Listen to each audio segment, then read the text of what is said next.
It was never enough. Erica. I can never be enough for you.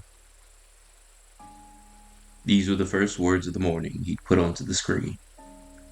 Sebastian was single-mindedly focused on the pale glow of his computer as he motioned his hands back and forth between his keyboard and a plate of quickly scrambled eggs and sausage. The bitter air of the black coffee in front of him filled his nostrils and throat and began to choke him, along with the stale humidity of the room. Sebastian groaned and threw himself back into his thick padded chair. His eyes rolled and tracked along the tops of the curtained window that towered over his desk. He focused, following specks of dust that danced in the solemn morning light. He listened to the last drops of a rainstorm he had welcomed at the height of the night. The end of the storm caused a sort of disappointment to fall over him. It was never enough, hummed Erica. I can never be enough for you. His eyes traced over those words. The droning of the insects of the backyard and the lonely drops falling from his window still hypnotized his thoughts as he read those words over and over. Your life is already over. Long have you passed from this world before your back has met the silk of the pine box. You, the breathing dead, could truly cease to be without wetting the eye of a single soul in your passing.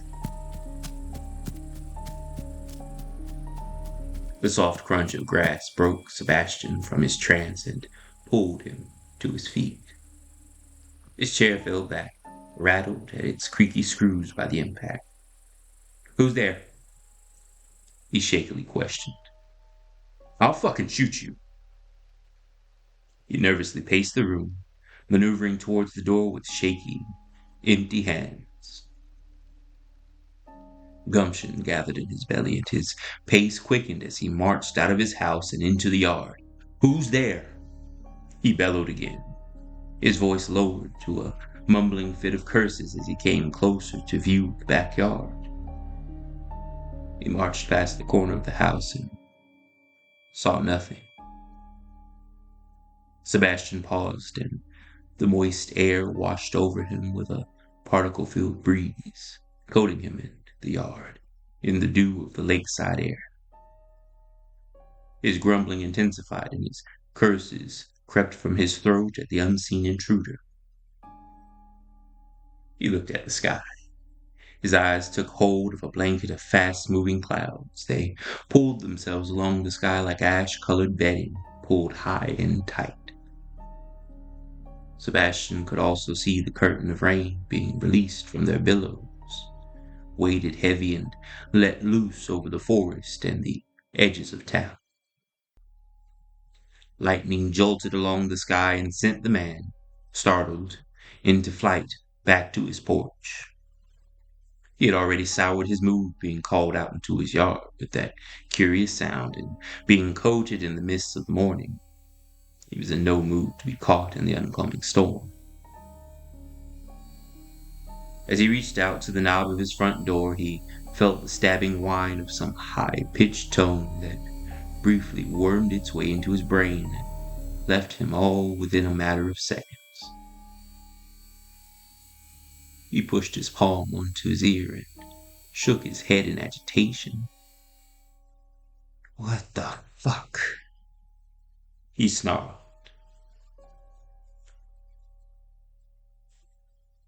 It was never enough, hummed Erica. I can never be enough for you. Sebastian's eyes fell over the computer screen again, and that section of text monopolized his attention.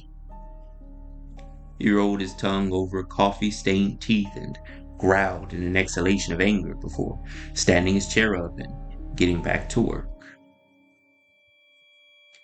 He threw his weight into the chair as it creaked and groaned in protest to his roughness. He shifted to each side, almost as if to find some worn spot that he'd grown accustomed to. As he found it, he grumbled and set his gaze towards the white, burning light of the screen in front of him. Pathetic. Pathetic.